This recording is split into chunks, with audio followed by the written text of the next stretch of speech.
o kinatapakan si Karasustong Maor. Pero ito lang advice ko sa mananapak. This is Philippine country. No one can make a heart of Filipino too easy to broke people. This is the heart of Jesus Christ.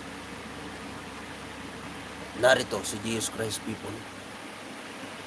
Hindi kayo nakakasigurado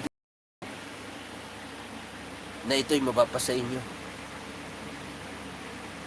Ang tunay na Pilipino'y magpapatuloy ng dugo kung mapapatuloy nyo.